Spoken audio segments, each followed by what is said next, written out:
That is a political disagreement. Right. This is not personal, and it sure as shit is not about clicks, because the amount that I could say and choose not to, when both she and, let's bring the cart back in, are on a little bit of a war path against every single person they used to work with, that we know, that we love, that we like.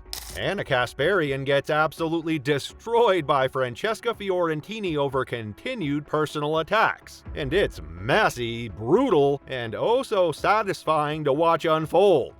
Ana Kasparian, again, a co-host at TYT, got very mad and said that I am attacking Cenk, and sort of, stood up for the we over there last week. Francesca Fiorentini didn't just clap back. She lit the whole stage on fire. Joined by Emma Vigeland, the two didn't hold back at all. Francesca Fiorentini is currently attacking you about this, as if Donald Trump is unique. He's novel compared to past presidents. On the Bituation Room, they laid it all out. From Anna and Cenk's nonstop potshots at progressive creators to the heartbreak of watching people they once respected go scorched earth on their own. Nobody would ever pay attention to anything I'm doing. This is true. I will, however, say I did hit 100,000 on YouTube before I even invited Cenk on. It's a full-on progressive civil war now. In this latest takedown, it might be the loudest shot fired yet. Stick around, because this drama is deeper than just hot takes and Twitter beefs. You want to have a beer with people who want to put people in mass deportation camps. They want to deport. You think we're going to get put in camps?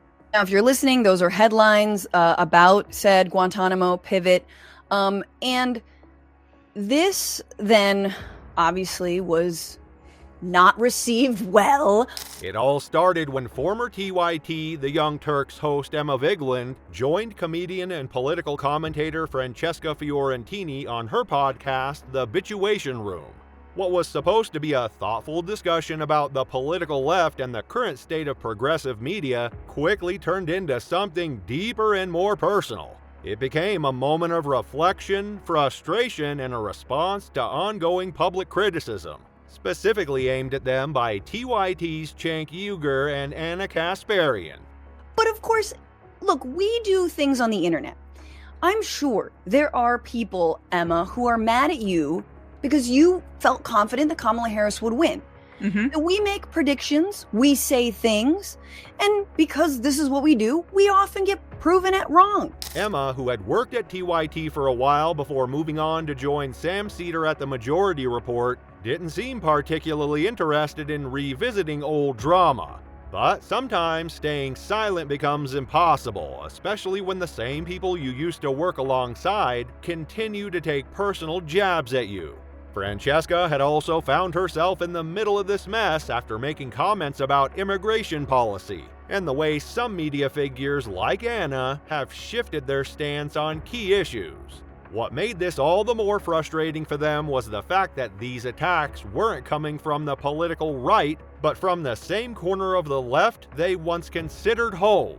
And in my opinion, especially about something so consequential like the treatment of 30,000 people who have literally done nothing wrong other than live in this country without papers. Things have been brewing for months. Francesca had shared her views on immigration and the mistreatment of undocumented immigrants in the U.S., particularly under the Biden administration. She pointed out that things hadn't improved as much as people hoped, and in fact, some policies felt like a continuation of Trump-era strategies. Her comments were met with backlash, not just from random internet users, but from Anna herself, who accused Francesca of attacking TYT and spreading misinformation. Cenk even claims she took things out of context, though Francesca insists that everything she said was clear and accurate.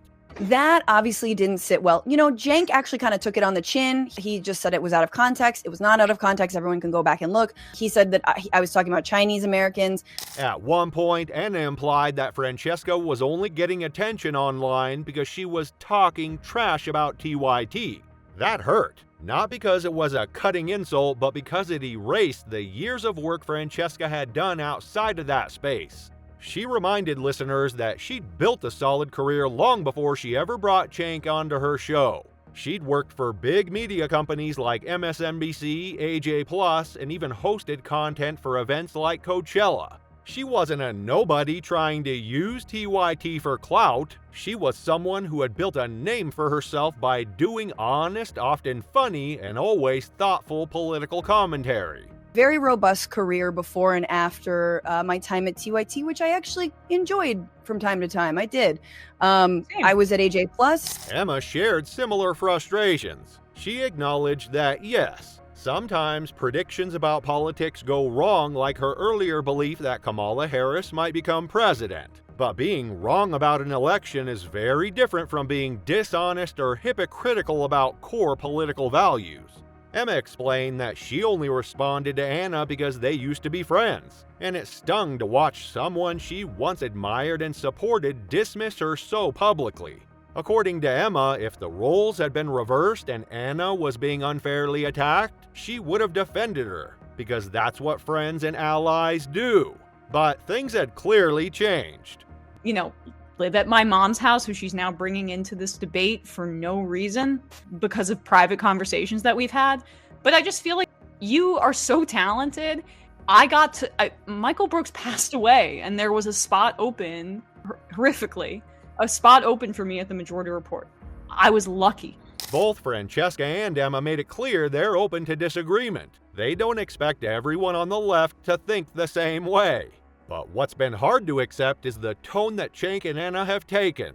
Instead of disagreeing respectfully, they've made things personal. And when people with huge platforms punch down at smaller creators, it sends a clear message. It's less about political ideas and more about maintaining control of the narrative. To not put these people's names in my mouth. To not talk about them. To hold my tongue. To refrain from talking about it.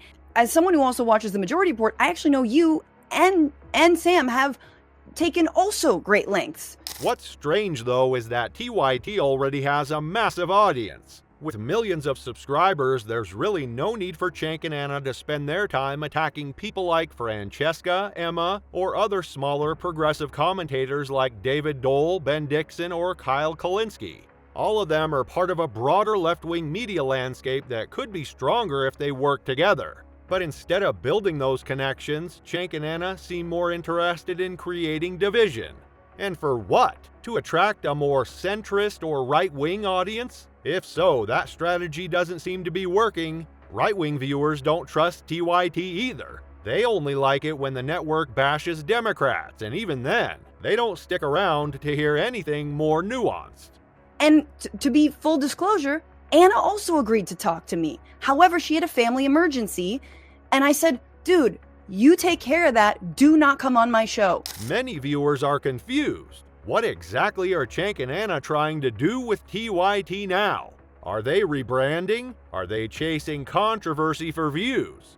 Nobody seems to know, but their recent behavior, including attacking people on Twitter and calling out former allies by name, has left a bad taste in people's mouths. And for many in the progressive community, it feels like a betrayal. Emma also took a moment to talk about the realities of working at TYT. She mentioned how she started as an intern and worked her way up, even though the pay wasn't great.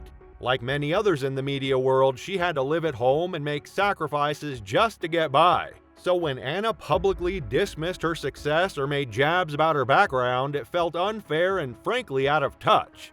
These weren't two sides having a good faith debate. It was personal and it was mean-spirited. She, and let's bring the cart back in, are on a little bit of a war path against every single person they used to work with, that we know, that we love, that we like. Mike Figueredo, like all these other people, to say nothing of former employees. To make things worse, private conversations started getting dragged into the public eye. Francesca said that Ana had even brought her mom into the drama, referencing things that were shared in confidence. That kind of move crosses a line. At that point, it stops being about politics and becomes something else entirely. Something toxic and unnecessary. If you enjoyed this video, don't forget to hit subscribe so you don't miss out on the next one.